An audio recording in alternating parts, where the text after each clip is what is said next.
Shalom, puji Tuhan.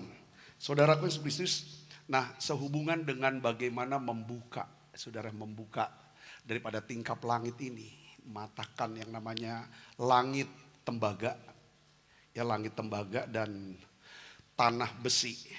Saya ingin memberikan satu renungan dari kisah seorang yang bernama Hana.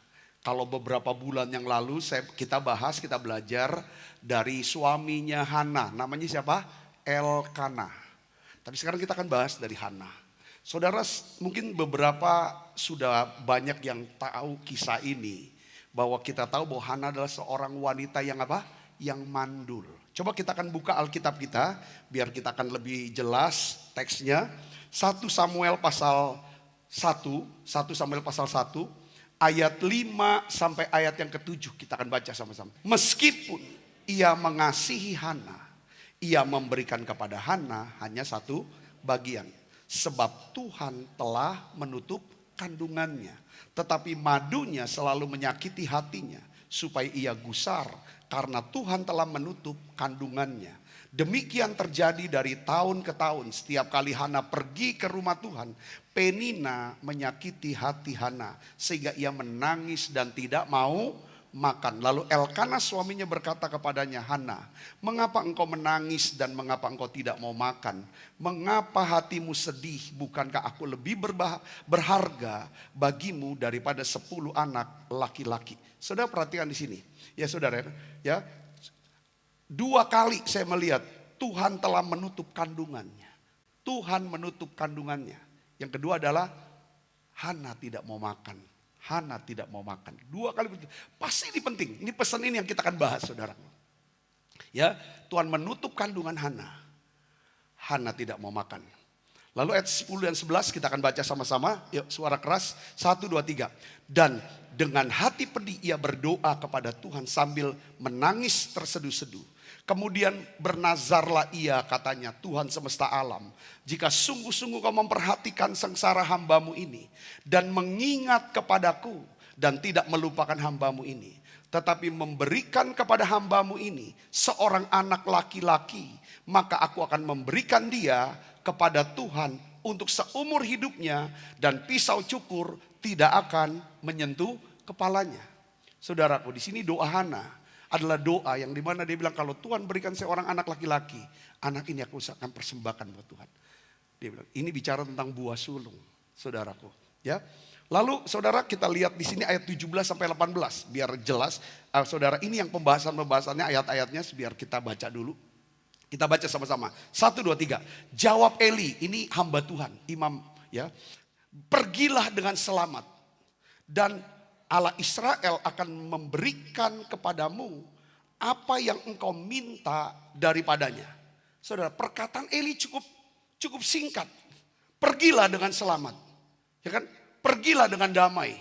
Ya kan? Pergilah dengan makmur. Shalom. Kamu bawa shalom. Bawalah shalom dari rumah Tuhan pulang ke rumahmu. Bawalah berkat Tuhan ini. Intinya ke sana. Ya. Terus kata-katanya ada, Allah Israel akan memberikan kepadamu apa yang engkau minta daripadanya. Saudaraku, lihat sini. Apa respon daripada Hana? Kita baca yang keras. 1, 2, 3. Sesudah itu berkatalah perempuan itu, biarlah hambamu ini mendapat belas kasihan daripadamu. Kenapa bukan dari Tuhan? Karena dia tahu berkat itu berasal dari Tuhan. Dan dialirkan melalui siapa? Hamba Tuhan, imam pada waktu itu. Saudaraku, ya kan? Lewat apa? Perkataannya. Dia bilang, biarlah aku dapat belas kasihanmu. Nyentuh di hati Imam Eli. Saudara, lalu keluarlah perempuan itu. Ia mau makan. Dia pecahkan puasanya ini. Ya kan? Puasa kan fast. Kalau pecahin puasa, buka puasa namanya break fast. Betul ya saudara ya? Dia makan. Saudara Kristus, ya, mukanya tidak muram lagi. Kenapa? Karena dia udah dapat firman. Saya melihat saudaraku, ya, dari renungan ini. Nanti saudara baca di rumah secara menyeluruh. Kisah Hana, saudaraku, pasal 1, pasal 2, selalu bacakan. Ada kalanya Tuhan tuh menutup pintu buat hidup kita. Bukan karena dia akan membuka pintu yang lain. Dulu saya sudah khotbahkan. Kalau Tuhan karena dia punya pintu lain. Supaya kita pergi ke sana. Atau pintu yang ditutup ini.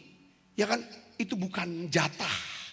Ini pintu berbahaya.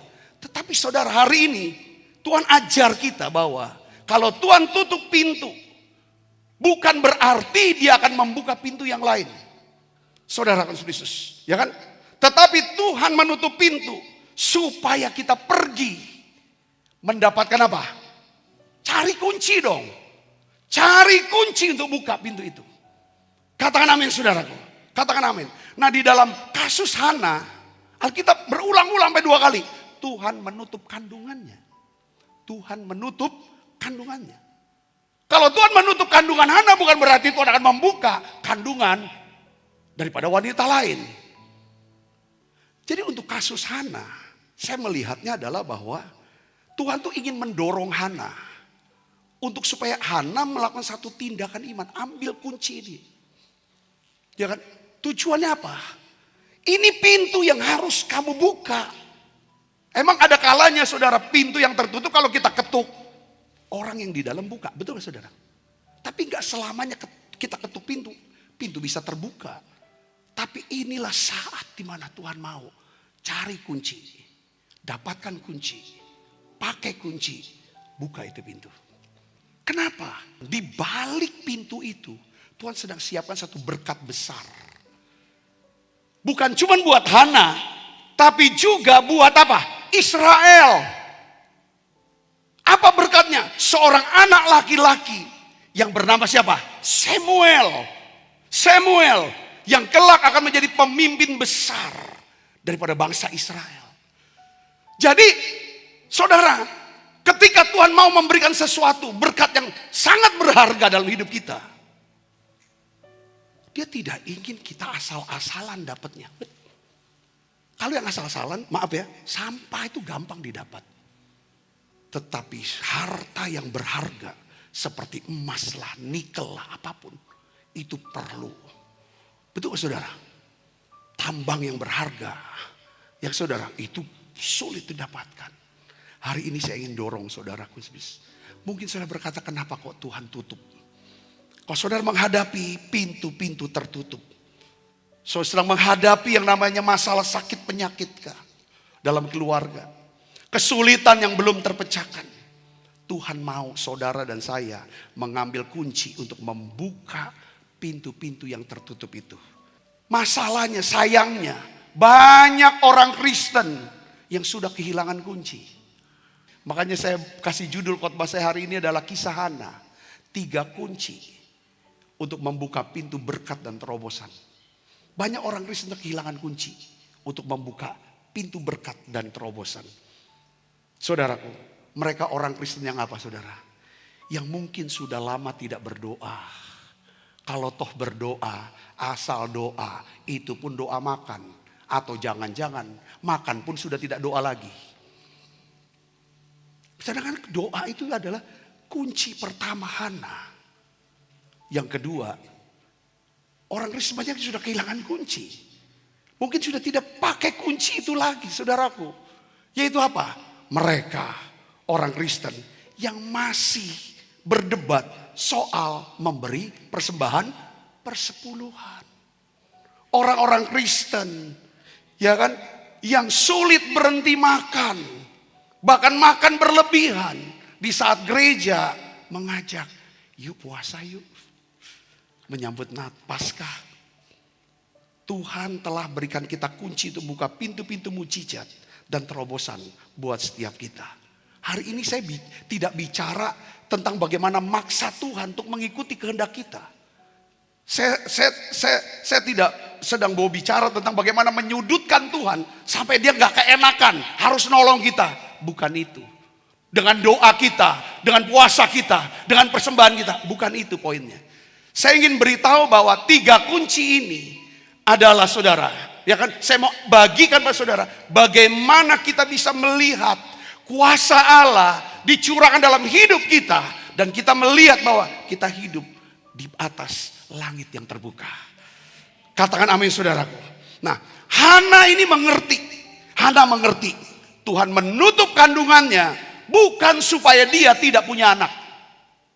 Tetapi supaya dia bisa melihat kuasa Allah bekerja untuk melakukan mujizat dan terobosan dalam hidupnya. Di saat dia menggunakan kunci-kunci yang Tuhan berikan kepadanya. Sekali lagi saudaraku, kalau saudara sedang menghadapi pintu-pintu yang tertutup dalam hidup saudara, saudara seharusnya tidak kecewa. Saudara jangan marah. Saudara jangan putus asa di depan pintu yang tertutup itu. Sebaliknya, saudara harus belajar mengerti kehendak Tuhan dalam hidup saudara. Saudara harus tahu kehendak Tuhan itu apa. Ini kok pintu ini tertutup. Ini kenapa kok? Kenapa kok belum dijawab? Kenapa kok belum berhasil? Kok gagal terus? Kenapa kok belum sembuh-sembuh? Kenapa? Mungkin ada banyak pertanyaan. Kenapa Tuhan? Kenapa? Ketimbang di depan pintu tertutup itu. Saudara harus tahu kehendak Tuhan. Pertama, seperti Hana tahu kehendak Tuhan. Tuhan tutup kandungannya bukan karena Tuhan tidak ingin dia punya anak. Saya bisa gede. Katakan amin. Kalau saudara gagal terus, bukan berarti Tuhan ingin saudara gagal. Kalau saudara sudah berdoa untuk keluarga yang saudara kasih supaya dia bertobat, percaya Yesus dan diselamatkan. Sampai hari ini gak ada hasil. Bukan itu kehendak Tuhan. Kehendak Tuhan buat saudara adalah saudara dan seluruh keluarga dan orang-orang yang saudara kasih semuanya diselamatkan. Kehendak Tuhan adalah buat saudara sehat. Seluruh keluarga sehat. Kalau sakit Tuhan mau sembuhkan. Itu kehendak Tuhan. Katakan amin. Tuhan tidak kehendaki. Tidak ada kehendak Tuhan supaya hidupnya gagal, ekonominya gagal, rumah tangganya gagal semua. Tidak. Saudara, kita semua bisa gagal. Tapi kehendak Tuhan adalah dia ingin supaya saudara semuanya sukses. Katakan amin. Jangan alergi dengan kata sukses. Kadang-kadang kita merasa, oh enggak lah itu enggak rohani. Tuhan mau saudara semua sukses. Supaya apa? Saudara bisa menjadi iklan, promosi, influencer, saksi buat Tuhan. Katakan amin saudara Yesus. Ya kan? Tuhan mau saudara, ya kan, bisa bebas dari kecanduan saudara. Kecanduan alkohol kah? Saudara mau lepas itu. Kecanduan narkoba kah? Kecanduan pornografi kah? Kecanduan apapun itu. Saudara khusus atau rokok, termasuk rokok. Saudaraku, Tuhan juga mau, kehendak Tuhan adalah supaya saudara bisa bebas dari stres, dari depresi. Katakan amin. Saat Tuhan tutup pintu, Tuhan ingin kita mengerti bahwa saudara, ayo cari kunci untuk kita bisa buka ini. Siapa di saudara mau belajar kunci ini? Katakan amin. Saya ingin bagikan tentang Hana. Saudara, kunci pertama dari Hana adalah apa? Hana berdoa. Katakan Hana berdoa. 1, 2, 3. Kunci pertama Hana berdoa. Saudara kudus, doa itu sangat penting. Sangat penting. Dan juga mudah kok dijalankan doa. Katakan amin. Sangat mudah. Saudaraku, berdoa itu adalah mengkomunikasikan. Mengungkapkan apa yang jadi pikiran kita. Ngomong sama Tuhan. Apa yang ada hati kita. Bicara sama Tuhan. Katakan amin saudara. Saat kita berdoa, kita buka mulut kita. Kita mengatakan sesuatu pada Tuhan. Tuhan ingin mendengar suara kita saudaraku. Kenapa? Dia ingin dengarkan suara kita. Karena suara saudara itu adalah suara dari hati saudara. Hana dia berdoa saudaraku. Bagaimana doanya Hana? Alkitab katakan saudaraku. Dengan hati pedih. Hana berdoa kepada Tuhan sambil menangis terseduh-seduh. Hana berdoa kepada Tuhan sambil menangis terseduh-seduh. Hana berbicara kepada Tuhan dengan air matanya. Saudara, saya ingin beritahu. Saudara, Tuhan tuh bisa ngerti kok bahasa tetesan air mata kita. Ya, Tuhan bukan cuma bisa mendengarkan dan mengerti kalau seruan doa kita. Tapi dia juga bisa mengerti bahasa tetesan air mata kita. Daud, dia Ya kan saudara, kadang Daud dia berseru pada Tuhan. Ya kan, dia call on the Lord. Dia kata, aku berseru padamu ya Tuhan. Tapi ada satu waktu dia berkata, ya kan, Daud menangis. Menangis sampai tidak bisa nangis lagi. Hatinya pedih. Pada waktu dia ada di mana? Di Siklag. Nangis sampai tidak bisa nangis lagi. Cry to the Lord. Saudara, saat hati kita ini pedih, tidak ada kata-kata yang bisa kita ucapkan. Kita boleh menangis di hadapan Tuhan. Seperti Hana. Percaya Tuhan mau mendengar perkataan kita. Tapi dia juga bisa mengerti tangisan kita. Katakan amin. Waktu ku aku, waktu ku bimbang kepadamu Tuhan, ku percaya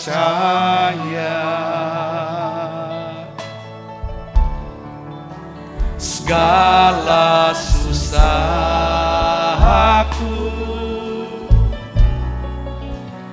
Engkau yang tahu,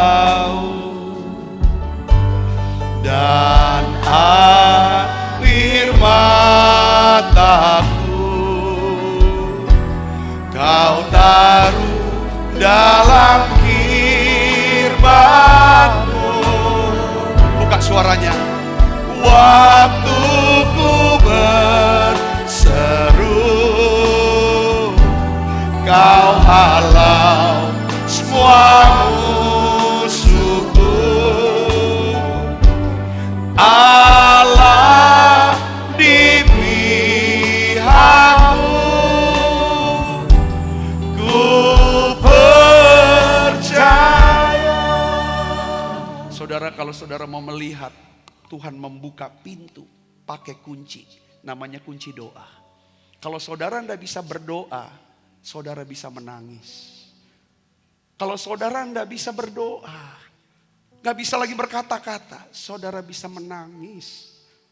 Waktu kita bayi, kita tidak bisa bicara, tidak bisa ngomong. Tapi kita bisa nangis untuk menarik perhatian ayah ibu kita. Katakan amin. Mungkin beberapa di antara kita ini adalah bayi rohani, walaupun lama di gereja. Kita tidak pandai berdoa kah? Tidak apa-apa, tidak apa-apa. Kita tidak pandai berdoa, tapi kita bisa nangis. Hana menangis di hadapan Tuhan. Nangis, mulutnya berkomat kamit. Saudara Yesus, hari ini saya percaya kalau saudara bisa menangis di hadapan Tuhan, itu saudara sedang berdoa keluar dari mana? Dari hati. Katakan amin. Katakan amin. Orang bisa berkata-kata dalam doa. Ya kan saudaraku? Tapi belum tentu kata-kata itu datang dari hati. Doa seharusnya berasal dari hati. Apa yang itu curahan hati kita sampaikan pada Tuhan. Saudara, saya mau ulangi kesaksian tentang bagaimana kuasa daripada doa. Saudaraku, dan tetesan air mata ini. Pada waktu Hadasah atau Sasah, anak kami, itu berumur 1 tahun. Ya saudaraku, rupanya susu yang bekas kemarin sore, saudara, lupa dibuang di tempat tidur dia. Sampai pagi-pagi saudara, Sasah, dia temukan susu itu, langsung dia minum sampai habis. Lalu tiba-tiba kita tidak ada yang tahu, tiba-tiba sudah apa terjadi. Sasah itu muntah-muntah. Badannya lemes. Dan kita lihat dia udah gak berdaya lagi. Kayak orang masih kecil. Saya teringat cerita daripada salah satu jemaat. Cerita. Bahwa bayinya minum susu basi. Bayinya muntah-muntah. Bayinya gak bisa ditolong lagi. Lalu meninggal dunia. Saya langsung ingat. Waduh. Tapi pada hari itu ada hari Sabtu. Saudara, saya sama dengan Ibu Andit. Urus Sasah, saya bilang saya harus pergi nih untuk melayani doa puasa. Pada waktu itu ada doa puasa di gereja. Saudaraku Yesus, kamu urus Sasa dulu ya, saya bilang. Lalu saya pergi ke gereja untuk doa puasa. Saya tinggalkan Sasa dan istri saya. Nah, di dalam doa puasa itu, saudara tahu dalam pujian penyembahan, saudara Yesus, apa yang terjadi? Saya cuma bisa nangis di dalam hadirat Tuhan. Makin kuat hadirat. Saya masih ingat lagunya. Apa yang kau alami kini mungkin tak dapat engkau mengerti. Satu hal tanamkan di hati, indah semua yang Tuhan beri. Tangan Tuhan sedang merendah suatu karya yang agung mulia. Saatnya kan tiba nanti, kau lihat pelangi kasih-Nya. Saudara, kuat banget hadirat. Nah, saya nangis, makin kuat nangis. Saya bodoh deh kalau saya nangis di depan mimbar, depan saudara, saya gak malu. Karena saya mau curahkan isi hati saya. Ketulusan kita sama Tuhan, gak usah malu. Ya kan, saya lah anak ini ditungguin 5 tahun.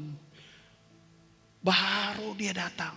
Setelah itu umur dia 1 tahun, dia udah begini lemah. Saudaraku Yesus, tiba-tiba di mimbar ini saudara, seperti kayak ada bisikan di hati saudaraku. Ada bisikan di hati yang bicara seperti gini. Bagaimana jika seandainya Hadasa diambil pulang ke rumah Bapak? Saudara, saya makin nangis. Saudara yang ikut pasti lihat tahu, saya makin nangis. Lalu seperti kayak saya dituntun oleh Roh Kudus ya. Lalu saya seperti ngucap di dalam hati, jadilah kehendak-Mu ya Tuhan. Jadilah kehendak-Mu. Lalu kayaknya dibukain pikiran saya. Bukankah ya kan kami sudah menyerahkan Sasa lewat doa penyerahan anak di Jakarta. Dilayani oleh gembala pembina kita Pak Niko. Saya keingatan itu. Saya bilang Tuhan, Sasa itu udah jadi milik-Mu. Ya kan, saya sudah serahkan Sasa itu milik-Mu. Jadi menurut Tuhan aja. Saudaraku, itu nangis. Tapi dari situ saya mulai plong di hati. Ada plong. Pulang di rumah, cerita istri saya. Saya tanya, kamu dapat apa? Tentang ini nih, anak ini. Udah lemah. Istri saya cerita bahwa dia dapat bisikan yang sama, kurang lebih. Sama dengan saya. Bahwa Sasa itu akan dipanggil. Saudara, cuma ditanya sama itu kan. Ya kan, jawaban istri saya ya sama dengan saya, kurang lebih katanya. Ya terserah Tuhan. Tapi ada tambahan kata-kata yang saya ingat. Tambahannya adalah dia bilang, Tuhan, saya mau tetap bersyukur kepada Tuhan. Karena Tuhan memberikan saya kesempatan untuk bisa mengandung, melahirkan Sasa. Kalau Tuhan mau ambil Sasa saat ini, jadilah kehendak Tuhan. Saudara, pada waktu kita lepas, lega gitu. Aku mau ikut kehendak-Mu saja Tuhan. Saudara, apa yang terjadi? Istri saya bilang, aku udah lega gitu loh. Tapi apa yang terjadi pas saya pulang, saya melihat saudara, keajaiban itu terjadi. Ya, Sasa kondisinya membaik. Karena dia membaik, lalu kami langsung bawa ke dokter. Ya, bawa ke dokter, ditangani dengan baik dan puji Tuhan.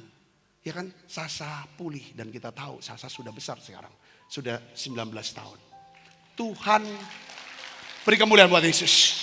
Tuhan bukan cuma bisa mendengar dan mengerti kata-kata kita. Tapi Tuhan juga bisa mengerti ketika tidak ada kata-kata. Saudara bisa nangis. Cuma nangis sama Tuhan. Yang mengerti katakan amin. Katakan amin saudaraku. Nah, saya ingin ajak saudara untuk mikir begini nih. Kenapa kok Hana? Ya kan? Kenapa kok Hana harus pergi berdoa ke rumah Tuhan? Ya kan? Mengapa Hana gak berdoa aja di rumah, cukup lah. Kenapa Hana gak pergi aja ke kebun doanya? Kenapa harus pergi ke rumah Tuhan? Ini loh saudaraku yang saya melihat. Ya kan? ini kita belajar kunci untuk buka pintu yang tertutup dari Hana. Hana pergi berdoa ke rumah Tuhan. Katakan saya berkata sama-sama dengan saya. 1, 2, 3. Hana pergi berdoa ke rumah Tuhan. 1, 2, 3. Hana pergi berdoa ke rumah Tuhan. Saudara bisa datang ke gereja, ke menara doa, ke rumah Tuhan untuk berdoa secara khusus. Bawa pergumulan saudara kepada Tuhan. Mungkin kita begini, kan sama aja di rumah aja. Ya di rumah silakan, harus. Tapi saudara bawa itu. Kenapa harus ke gereja? Saya ingin beritahu saudara, Hana pergi ke rumah Tuhan. Karena di sana ada apa? Ada hadirat Tuhan. Di sana ada apa? Hamba Tuhan, Imam Eli. Di sana ada apa? Di mana ada hamba Tuhan, di situ ada firman Tuhan. Kita tahu kan tadi ketika setelah Hana dapat firman Tuhan, Alkitab katakan mukanya tidak muram lagi. Dia mau makan. Setelah dapat firman Tuhan, dia harus sukacita. Lalu Tuhan ingat Hana. Pada waktu Elkana bersetubuh dengan Hana, Tuhan ingat Hana. Lalu dia mengandung dan melahirkan anak laki-laki, diberi nama siapa? Samuel. Saya bisa ngerti sini, katakan amin. Ke rumah Tuhan. Nah sekarang pertanyaannya, bagaimana dengan saudara yang ada di luar Palembang? Pak Sabta, saya mau jadi jemaat GBI MPI Pak. Tapi secara online, yes bisa. Saudara bisa menjadikan salah satu ruangan di rumah saudara. Saudara bilang ini rumah Tuhan. Ini tempat aku berjumpa dengan Tuhan. Ini tempat aku. Ya kan, bisa berjumpa dengan Tuhan. Mendapatkan firman Tuhan. Aku bisa mengalami hadirat Tuhan di tempat ini. Aku gak ganti-ganti tempat. Saya bisa ngerti katakan. Tapi kalau saudara dia ada di Palembang, saudara datang ke rumah Tuhan. Di rumah Tuhan, Hana dapatkan firman Tuhan melalui Imam Eli. Dia mau makan, mukanya tidak muram lagi. Katakan amin saudaraku. Lalu Tuhan ingat Hana. Yang pertama doa, katakan berdoa.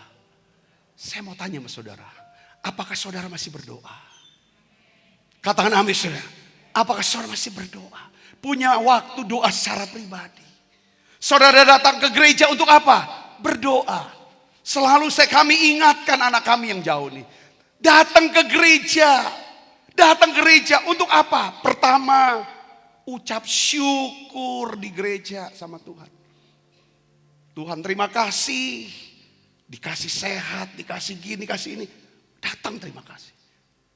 Yang kedua, minta berkat dari Tuhan. Di gereja, di rumah Tuhan tuh. Dengan cara apa? Dengarkan khotbah daripada pendeta kamu yang ada di sana. Ya kan? Dan ikutin itu sepanjang tahun. Selain berdoa di rumah, katakan amin. Yang kedua, kunci kedua adalah Hana berpuasa. Katakan Hana berpuasa. Saudara, Hana memang Alkitab tidak menyebut Hana berpuasa. Tidak ada kata-kata puasa. Tapi Alkitab menyebut Hana tidak mau, ia menangis dan tidak mau makan. Hana tidak mau makan karena Hana sedang pedih hatinya. Hana membutuhkan pertolongan Tuhan dan penghiburan Tuhan. Saudara, dalam rangka menyambut perayaan Paskah, ya, saya ingin mengajak saudara, ya, ingin mengajak saudara untuk berpuasa, ya, sebagai respon atas pengorbanan Yesus Kristus yang telah menebus dosa kita, yang telah memberikan kita hidup yang kekal, yang sudah memberkati kita dengan segala yang baik. Saya ingin ajak saudara berpuasa. Ini ajakan, saudaraku. Kenapa kita harus berpuasa? Kita berpuasa, kita bikin perut kita lapar, badan kita lemes, pala pusing, gemeteran. Bukan untuk masuk sorga. Berpuasa bukan untuk masuk sorga. Katakan amin saudara. Kalau bikin puasa, bikin perut lapar untuk masuk sorga. Orang-orang yang, anak-anak yang kelaparan itu. Semuanya masuk surga yang gak percaya. Kita berpuasa bukan untuk masuk surga. Tetapi kita berpuasa karena kita sudah apa? Diselamatkan, dibenarkan, dibebaskan dari hukuman kekal. Kita sudah menerima hidup yang kekal. Katakan amin. Kita berpuasa untuk merespon kemurahan Tuhan, kebaikan Tuhan, kebenaran Tuhan yang sudah membenarkan kita. Kita masuk sorga itu karena kasih karunia oleh iman. Kepada siapa? Yesus. Yang mengerti katakan amin saudara. Nah ketika saudara, kenapa kau harus berpuasa? Saya mau kasih tahu gini. Ada hal-hal ya saudara dalam hidup kita yang kita tidak bisa akses dengan cara-cara yang biasa. Nah, Tuhan menutup pintu supaya bobot rohani kita, level kerohanian kita itu meningkat. Yang mengerti katakan amin saudara. Dan Tuhan akan membuka pintu yang tertutup apabila level rohani kita, bobot rohani kita itu meningkat. Katakan amin. Nah, salah satu cara meningkatkan bobot kerohanian adalah dengan apa? Berdoa disertai dengan apa? Berpuasa. Katakan amin. Saudaraku, karena dengan berpuasa Tuhan melihat kita mencari Tuhan dengan sungguh-sungguh. Pada waktu kita berpuasa Tuhan melihat ini orang sedang merendahkan diri di hadapan Ayah. Kalau Alkitab selalu bilang merendahkan diri di hadapan Tuhan, merendahkan diri di hadapan Tuhan, rendah hati di hadapan Tuhan, itu bicara tentang apa? Puasa. Saudara bisa mengerti ini katakan amin. Waktu puasa, saya bertanya, mungkin berat badan kita turun. Tetapi bobot rohani kita meningkat. Kalau tujuan puasa kita untuk alasan rohani. Alkitab katakan kita berpuasa untuk alasan rohani. Yang mengerti katakan amin. Nah sekarang kita mau tahu puasa itu apa sih? Gimana sih? Tujuannya apa? Tuhan kasih nasihat saudaraku. Di dalam Matius 6 ayat yang ke-17. Saya ingin ajak saudara untuk lihat sini. Matius 6 ayat 17. Di sini katakan saudaraku. Ya, tetapi apabila engkau berpuasa. Apa saudara? Minyakilah kepalamu. Dan apa? Cucilah mukamu. Jadi Tuhan Yesus berkata. Apabila kamu berpuasa. Minyakilah apa? Kepalamu. Dan cucilah. Supaya jangan dilihat orang. Bahwa engkau sedang berpuasa. Melainkan ya kan hanya oleh Bapakmu yang ada di tempat tersembunyi. Maka Bapakmu yang melihat yang tersembunyi akan membalasnya kepadamu. Katakan amin. Jadi makna rohaninya apa saudara? Tuhan bilang, ayo minyaki dengan rambut. Minyak rambutmu dengan, minyakilah kepalamu dengan. Ya. Kalau saudara pakai minyak rambut, saudara nampaknya lebih apa? Seger kan, betul saudara? Lebih seger. Cuci mukamu dengan air. Mukanya lebih segar. Itu Tuhan bilang, jangan ini kan. Tapi ada makna rohani saudaraku. Puasa saudaraku akan meningkatkan urapan kuasa Roh Kudus. Kenapa? Karena dengan berpuasa kita bilang kepada Tuhan, saya ingin Engkau, aku ingin firman, aku ingin urapanmu. Aku ingin sesuatu yang kekal. Lebih daripada sesuatu yang sementara. Yaitu piring makanan ini. Sekarang Tuhan aku singkirkan piring makanan ini. Minuman boba ini Tuhan. Ya. Celimpungan, empek-empek, mie celor. Aku singkirkan dulu. Biarlah Tuhan aku ingin bikin perut aku lapar. Supaya aku bisa lapar akan Tuhan. Aku mau lapar, bikin perutku lapar. Karena supaya aku bisa lapar akan Tuhan. Lapar akan firman-Mu. Yang mengerti katakan amin. Jadi rupanya saudara, Tuhan bilang, ya kan kalau kamu puasa, minyaki kepalamu. Ini bicara urapan kita tambah. Kedua, cuci mukamu. Ini bicara apa? Karakter kita. Katakan amin saudara. Ya, ini yang Tuhan bilang. Karena pada waktu kita berpuasa, saudara, itu bicara kita sedang merendahkan diri di hadapan Tuhan. 2 Tawarik 7 ayat 13 katakan. Bila aku menutup langit, tidak ada hujan. Itu bicara langit tembaga.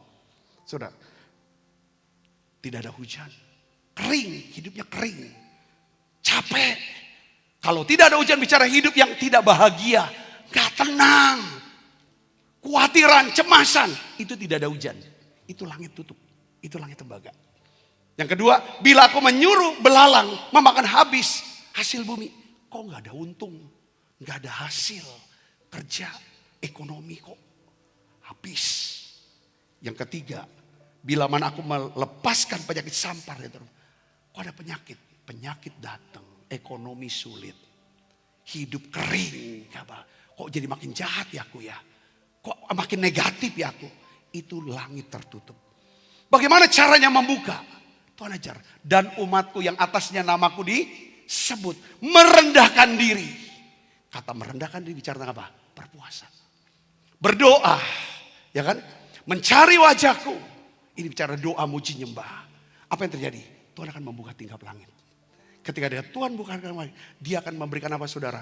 Satu pepikiran. Satu pengertian. Sabta. Perkataanmu salah. Pikiranmu salah. Ini loh titik lemah kamu. Yang kamu gak tahu. Sikap hatimu salah. Perbuatanmu salah. Keputusanmu salah. Kamu sudah menyimpang loh. Ya kan? Kamu sudah perlakukan si A begini. Bagaimana? Sabta, cara kamu kelola duit.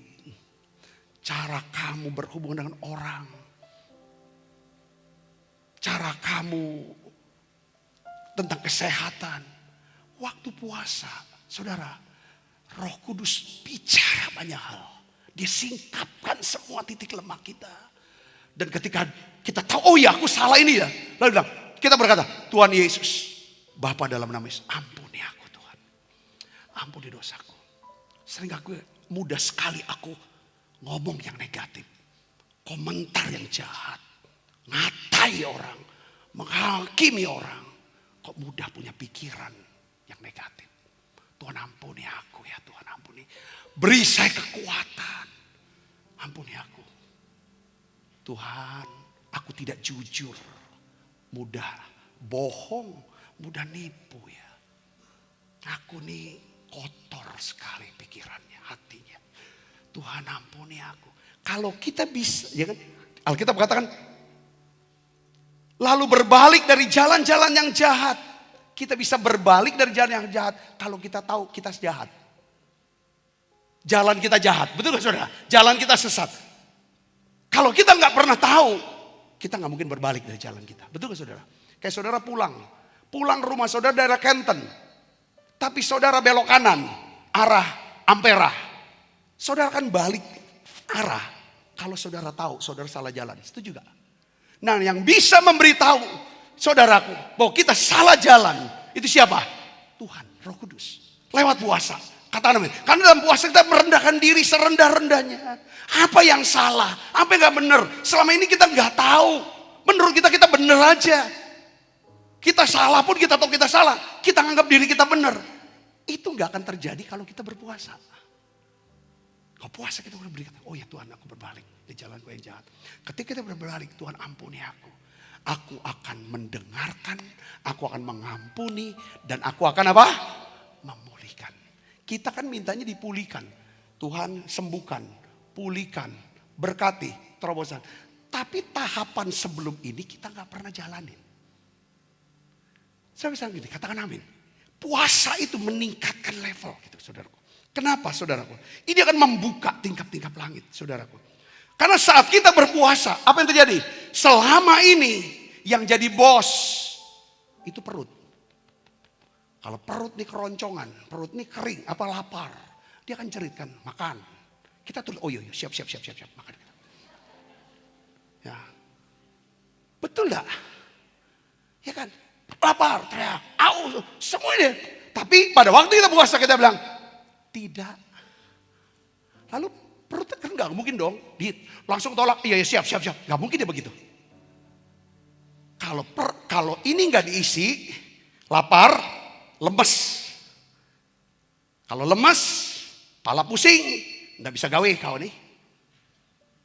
Ya kan, sedangkan kau butuh tenaga. Gini. Nah, disitulah peperangan terjadi. Peperangan. Ngerti saudara? Peperangan antara perut dengan apa? Dengan roh. Dengan jiwa kita. Ya. Sekarang pikiran ini jiwa ini mau tunduk ke perut tubuh kita. Ya. Apa kepada roh kita? Roh kita tuh ada tempat Roh Kudus, tempat firman, tempat apa? Yang baik-baik itu ada di sana di roh. Saudara, katakan amin. Nah, jiwa ini kan yang perantara antara roh dan tubuh. Saudara, ya kan? Dia mau ngikut yang mana? Selama ini jiwa, pikiran, perasaan, kehendak kita itu ngikutin maunya tubuh. Tubuh itu dari panca indera. Apa yang kita lihat? Waduh, kita suka ya makanan. Padahal perutku kencang, tapi kita lihat makanan ini enak dan makanan kesukaan. Jarang-jarang ketemu makanan ini. Perut akan perintahkan makan. Oh, siap. Padahal perut kenyang kan? Nah, selama ini terus lihat orang, kita dengar orang ngatain kita. Kita dengar kita digosip. Kan kuping kan? Itu kan tubuh kan? Lalu jiwa sudah apa? Pikiran. Benci. Marah. Jadi saudara yang jadi bos selama ini kan perut. Apa? Tubuh kita. Tubuh biologis kita. Dari panca indera. Apa yang kita lihat, apa yang kita dengar, apa yang kita rasa. Apa yang kita cecap. Setia saudara, katakan amin. Tubuh itu panca indera. Akhirnya apa? Selama ini tubuh ini yang jadi bos. Dia yang menentukan keputusan apa. Kita bisa senang sama orang apa tidak. Tergantung daripada tubuh kita. Karena kita lihat dia, kita dengar apa yang dia ngomong. Kita suka. Padahal tapi kalau saudara, waktu puasa. Kita mau berkata bahwa yang jadi bos bukan lagi tubuh biologis kita. Tetapi yang jadi bos adalah roh kita. Katakan amin saudaraku. Dan kita mau tetapkan waktu. Bagaimana Pak puasanya Pak? Saya ingin ajak saudara untuk puasa. Saudara, kalau bisa ya. Sampai tanggal 17 April. Sampai Paskah. Nah masa ini, saudara bisa puasa tiap hari sampai Paskah. Atau saudara, Pak Sabta, saya mau puasa aja 1 hari aja. Di masa Prapaskah ini ambil waktu puasa. Saya nggak tetapkan. Bukan kewajiban. Karena saudara tetap masuk surga kalau nggak puasa. Katakan amin saudara, aman itu. Saya tidak mau bikinkan ketetapan perintah harus puasa. Karena nanti gini saudaraku, akan ada dua kelompok muncul. Kelompok Farisi yang berpuasa dan liatin siapa yang tidak puasa. Kelompok kedua, ya kan, kelompok munafik yang tidak puasa pura-pura puasa. Ya dah, aku udah mau baca itu. Jadi puasa itu harus apa? Saudara harus dapat pengertian. Oh, ada satu level rohani yang harus saya capai supaya pintu ini yang tertutup selama ini terbuka. Katakan amin. Dengan berpuasa, saudara, itu tiba-tiba karena ini latihan di sini. Tidak boleh makan. Nanti jam 12 siang makan. Misalnya, ya kan? Tapi ini lapor apalah, masuk surga juga. Ini ngelatih supaya, saudaraku, kita tuh tidak menjadi orang yang mudah menyerah. Pikiran kuat untuk tetap pegang firman gitu, saudara. Enggak, aku mau jujur. Tapi tantangannya kan berat untuk jujur. Selalu tantangannya itu. Mau bener lah, mau bersih lah. Mau ngomongnya yang apa, pikiran apa. Itu kan kita bisa pegang nilai-nilai firman Tuhan. Itu kalau kita punya pikiran yang kuat, hati yang kuat. Maksudnya berdiri teguh kata Alkitab. Dan itu latihannya di puasa. Katakan amin. Gak mungkin di puasa kita mau gosipin orang. Ngatain apa habis-habis. Gak mungkin puasa. So nonton yang gak karu-karuan. Saudara, puasa menghubungkan kita dengan sorga. Doa menghubungkan kita dengan sorga. Puasa memutuskan hubungan kita dengan apa? Dengan dunia. Katakan apa saudara? Kenapa puasa? Karena kita tuh semua konsentrasi sama Tuhan. Nah, saya ingin beritahu kepada saudara begini. Ya,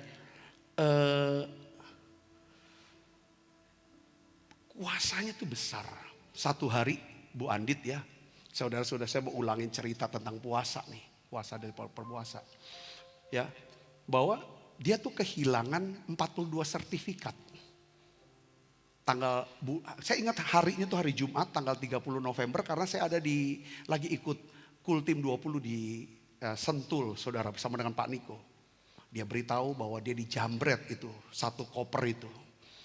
Ya kan, saudara, dibawa lari. Ini kan punyanya klien dia.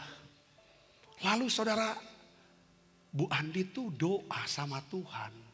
Lalu tuh dapatan firman. Pencuri datang hanya untuk mencuri, membunuh, dan membinasakan. Nah, bagaimana caranya? Ya kan, untuk bisa membatalkan niat pencuri untuk membunuh, mencuri, membunuh, dan membinasakan. Tiba-tiba Roh Kudus ajar tentang kitab Ester. Sudah pernah tahu kitab Ester? Di mana Haman ingin membunuh, membinasakan seluruh orang Yahudi pada waktu itu. Lalu Ester mengambil satu keputusan. Untuk apa? Berpuasa. Tidak makan, tidak minum 3 hari 3 malam. Untuk supaya apa? Saudara Yesus, untuk meminta Tuhan supaya bisa membatalkan keputusan untuk pembinasaan ini. Saudara, dan kita tahu cerita Ester. Nah, Bu Andi lakukan itu. Karena dia tidak ada, saya bilang solusi satu-satunya adalah si jambret itu kembalikan sertifikat atau barang jambretannya itu. Jadi Bu Andi itu nggak mau cari pintu yang lain. Kan ada pintu lain, yaitu apa? Lapor saja ke Agraria, BPN, bahwa dia kehilangan 40 sertifikat. Nanti Agraria bisa terbitkan sertifikat yang apa namanya? Yang baru gitu, sudah duplikat. Itu pintu yang lain. Tapi Bu Andi tahu, tidak, bukan itu pintu yang Tuhan mau. Ini pintu ini. Tetap pintunya adalah apa? Si jambret, kembalikan jambretannya itu, barang jambretannya itu. Ini hal yang mustahil. Oleh karena itu saudara, tidak bisa cuma dengan doa. Dia tambahkan dengan apa? Bukan dengan puasa yang buka enggak ya, buka enggak. Tiap hari mikirin yang buka enggak ya, buka ya. Lamonian itu. Memang saudara, kalau saudara mau menikmati hidup ya, saudara, dan bisa jalani nikmatin hidup menit demi menit, puasa. Karena waktu kita puasa, jam dinding kita itu jalannya lebih lambat. Betul gak saudara? Itu lebih lambat kayaknya. Padahal selama ini kita berkata bahwa, kok udah cepetnya udah minggu lagi ya. Serius saudara, kok udah cepetnya, karena gak puasa itu. Atau lagi enak hidupnya saudaraku. Saya pernah layani di penjara. Ya kan, saya bilang, gimana di penjara? Waduh Pak, di penjara itu 3 hari itu seperti 300 tahun, dia bilang gitu. Awal-awal kami nih, dia bilang gitu. Jadi waktu kita susah, memang itu lama puasa. Saudara, dia puasa 3 hari 3 malam. Karena tekanan yang begitu kuat, itu Tuhan mau angkat apa? Pujian, penyembahan. Dan kita tahu, saudara Yesus ya, dengan cara yang ajaib, ya, dengan cara yang dengan doa dan profetik segala macam, akhirnya si penjambret hubungin Bu Andit, minta ketemuan. Dia ingin kembalikan barang jambretannya. Lalu kami terima barang jambretan. Ini hal yang mustahil, betul saudara. Mau cerita gimana pun saudara, orang tuh sulit percaya. Tetapi saya mau kasih tahu, ada pintu yang sengaja Tuhan tutup. Bukan berarti bahwa Tuhan minta kita cari pintu lain. Dia tetap mau kau buka dan kau cari kuncinya apa. Kadang-kadang kita tuh mudah menyerah. Yang Tuhan mau adalah jangan mudah menyerah. Kunci pertama doa, kunci kedua adalah berpuasa. Katakan amin. Saya mau tambahkan satu tentang puasa saudara. Boleh saudara sabar nunggu, benar? Nah, tentang manfaat puasa bagi kesehatan. Ada seorang profesor namanya Yoshinori Oshumi. Ya, Yoshinori Oshumi. Gambarnya ada? Oke, gambarnya ada, saudaraku. Nah, dia membuktikan secara ilmiah saudara bahwa puasa dapat membawa dampak baik bagi kesehatan. Dia adalah peraih Nobel Fisiologi di tahun 2016. Dan dia menemukan bahwa puasa itu berkaitan erat dengan apa? Autofagi. Autofagi ini merupakan istilah Yunani yang berarti memakan diri sendiri. Secara ilmiah, autofagi ini dikenal dengan kemampuan sel yang ada dalam tubuh kita memakan dan menghancurkan komponen tertentu di dalam sel itu. Jadi rupanya saudara, sebenarnya orang tuh enggak selama ini tahu sih bahwa puasa itu berdampak pada kesehatan. Saudaraku, yaitu banyak kan kenapa kok orang-orang yang sakit kanker. Ini di Amerika saudara, Dr. Ellen Gotmer, Dia buka klinik namanya True North Health Center. Saudara, dengan water fasting. Jadi Dr. Allen ini saudara, dia bikin klinik, yaitu klinik, ada satu kesaksian bahwa orang yang kanker getah bening stadium akhir, yang harusnya meninggal, dilayani dengan puasa. Saudara, dengan dia terapi pagi sore dicek. Itu di hari 21 kankernya itu hilang. Dia cerita, rupanya saudara, kenapa kok puasa bisa menyembuhkan banyak sakit penyakit. Entah itu mungkin apa GERD itu loh. Kesaksiannya Adrian, saya GERD Pak, parah sekali. GERD itu apa? Asam lambung, sakit mah. Seminggu puasa air, itu udah hilang. Ya, saudara sepupu saya, dia cerita, dia kena autoimun. Saudara, kata autoimun belasan tahun yang lalu, dia puasa. Dia makan tuh. Itu dia cek ulang, itu sembuh. Jadi rupanya, apa sih kok bisa sembuh? Rupanya nih yang namanya ditemukan oleh profesor ini, saudara, dari Jepang ini. Ya kan? Yoshinori Oshumi. Yaitu tentang apa? Autofagi. Jadi saudara, autofagi ini sebenarnya saudara, dia bisa terjadinya pada waktu apa? Waktu saudara puasa. Maksudnya begini saudaraku ya. Ya, berpuasa itu membuat otak menerima sinyal, kasih tahu lapar. Tubuh sedang kekurangan makanan.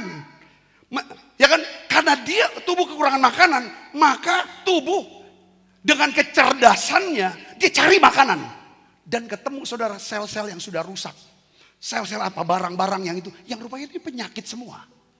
Makanya kenapa kok puasa bisa memperbaiki metabolisme. Kulit bisa lebih baik, orang tuh lebih seger dan lain sebagainya. Ini proses autofagi. Saya ingin dorong saudaraku Yesus. Ya kan? Pertanyaannya Pak, mulai dari jam berapa? Saudara bisa puasa 12 jam. Waktu selama saudara tidur 8 jam, saudara sedang puasa kan? Fasting. Waktu saudara buka mata, makan, itu namanya breakfast. Pecahin puasa. Saya bisa 12 jam puasa. Tapi jangan 8 jam lah. Masa cuma tidur ya. Bangun buko, mana ini? Aku puasanya 8 jam Pak, enggak bisa. Autofagi itu bisa berguna, itu minimal puasa 12 jam. Tidak ada makanan yang masuk, saudara itu minimal 12 jam. Itu autofagi baru bisa prosesnya. Ya saudara bisa puasa mulai misalnya jam 8 malam, buka jam 12. Ya 16 jam lah paling enggak ya. Atau saya bilang, Pak bagaimana kalau aku puasanya udah mulai dari jam 12 malam sampai jam 12 jam. Jadi tidak apa-apa. Pokoknya nganyang sama aku boleh. Aku ucuk aja. Lo enggak ada kaitan dengan sorga juga. Kan? Iya maksud aku tuh untuk ngelatih karena ini roh kita kan jadi kuat. Karena ini peperangan rohani terus kan. Makan ini jadi kuat rohani kita. Yang kedua jiwa kita. Kadang-kadang kan kita tuh nggak lapar, kita mau makan. Kalau kita lagi stres, kita cari makanan makan. Itu kan jiwa kan, perasaan, perpikiran. Kita kayaknya kalau bisa, sorry maaf. Kalau kita bisa makan, undang orang sebanyak-banyak makan gitu kan. Kita puas, senang. Itu kan, kejiwaan itu. Mental, sekarang kita enggak. Itu bantu jiwa kita makin kuat. Roh kita makin kuat. Tubuh kita makin sehat. Jadi pilih, makin lama puasa. Ya kan coba saudara bisa, saya pas Sabta saya mau jam 6 sore, saya usahakan jam 6 sore. Ya kalau enggak kurang lebih ini kan bukannya jam 12, 18 jam. Oh itu lebih bagus. Dan nanti satu hari puasanya 22 jam. 2 jam aja makannya, jendela makannya 2 jam. Bukan namanya. Terserah saudara, tapi saya melihat Hana dia tidak makan. Dia berdoa. Saudaraku, lalu yang ketiga, apa yang dibuat Hana? Dalam doanya dia berkata, ya kan saudara, ini kunci yang ketiga. Yaitu apa? Hana memberikan apa? Buah sulungnya. Kalau Tuhan beri saya anak laki-laki ini saya akan berikan buat Tuhan. Dia gak pernah dapat janji dari Tuhan. Kalau kau beri anakmu yang pertama, kau berikan buah sulung, kau berikan perpuluhanmu, maka Tuhan akan berikan kamu anak lagi buat kamu urus. 5, tidak. Saudaraku, ini orang Hana adalah orang yang cinta Tuhan. Saya ingin keluarga saya, saudara keluarga rohani saya, kita orang-orang yang cinta Tuhan. Nggak hitungan, nggak rekenan sama Tuhan. Yang ketiga ini saudara, kunci ketiga. Itu adalah mempersembahkan buah sulung dia. Katakan amin saudaraku. Ya kan? Saudara lihat sini. Ya kan? Saya mau kasih tahu, tanya sama saudara. Hana berdoa di mana? Di rumah Tuhan. Dia berpuasa di mana? Di rumah Tuhan. Saudara berpuasa di mana? Ya puasa di rumah. Karena saudara dapat himbauan Paskah. Dia korbankan dirinya. Sekarang saya mau ikut rasa susahnya menderitanya dengan berpuasa. Tersiksa, lapar tuh siksa. Katakan namanya saudaraku. Ya kan siapa sih yang mau lapar? Semua kan maunya kenyang, betul kan saudara? Tapi kita sengaja bikin dia lapar. Bikin dia lapar. Karena apa? Kita mau respon. Tuhan tuh sudah baik. Aku enggak mau jauh dari engkau lewat doa. Tuhan, aku enggak mau jauh dari Tuhan. Saya mau dekat dengan Tuhan. Kita mau jauh dari dunia untuk dekat sama Tuhan. Itu puasa. Katakan amin saudara. Katakan amin. Yang ketiga adalah membawa buah sulung atau persembahan sulung. Saudaraku, ada pintu-pintu berkat dan pemeliharaan Tuhan yang ajaib dan supranatural dalam hidup kita. Yang hanya dapat dibuka ketika kita mentaati hukum persembahan persepuluhan. Dan umatku yang atas namaku disebut. Terbuka pintu. Yang ketiga, Maleakhi ketiga, bawalah persembahan persepuluhan itu ke dalam rumah perbendaharaan Tuhan. Supaya ada persembahan makanan di rumahku. Ujilah aku firman Tuhan semesta alam. Apakah aku tidak membuka bagimu tingkap-tingkap langit dan mencurahkan berkat kepadamu sampai berkeliling. Jadi tingkap langit yang ketiga itu terbuka ketika saudara dan saya membawa persembahan buah sulung. Persembahan persepuluhan. Yang mengerti katakan amin saudaraku. Nah ini dia. Ya, apabila tingkap langit terbuka, saudara akan melihat terobosan keuangan akan terjadi dalam hidup saudara. Katakan amin saudara. Saudara saya kapan melihat bagaimana Tuhan bekerja lewat gereja ini. Katakan amin. Saya melihat sini, ya kan? Setiap kita, ya kan? Ketika kita bawa ini, kita muliakan Tuhan dengan persembahan kita, dengan pemberi dengan murah hati. Saya akan melihat, saudara, tingkap langit itu terbuka. Hana membawa 3 kunci ke rumah Tuhan. Hana berdoa, Hana berpuasa, Hana membawa Samuel. Saudara bawa Samuel, saudara, sebagai buah sulung. Saudara, lihat di sini apa yang terjadi. Tuhan ingin membuka kandungan saudara. Tuhan ingin membuka pintu-pintu kesempatan buat saudara. Tuhan ingin membuka pintu-pintu pelayanan buat saudara.